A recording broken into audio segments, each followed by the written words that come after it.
এই যে হ্যাঁ এই যে আর মাছ আর বল মাছ সবাই এই যে এরা খাইছে এই যে দেওয়া যে সকালবেলা নাকি ভাই? হ্যাঁ সকালে মাছ আনে বলটা জীবিত বল তো আছে হালকা হালকা একটু বলটা একটু দেখা হ্যাঁ যেটা ভালো করে দিলেন মাশাআল্লাহ।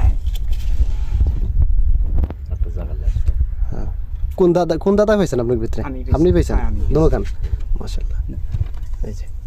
এই যে বন্ধুরা এই যে বড়শি এই যে হাজারে বড়শিতে বোয়াল মাছ আর আই মাছ এই যে দাদা পাইছে আজকে। এটা কয় কেজি দাদা? এটা ধরো 4 কেজি 4 কেজি আর আই মাছটা 3 কেজি 3 কেজি।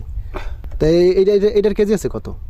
এইটার কেজি 700 আর এই যে আই মাছটার মাছের কেজি হলো 1000 মাশাআল্লাহ। তো অনেক টাকারই মাছ পাইছে আজকে। এই যে এই সপ্তাহের ভিতরে দুইটা কি বড় সবচেয়ে আপনার? হ্যাঁ রাখেন মাছ জীবিত আছে এখন?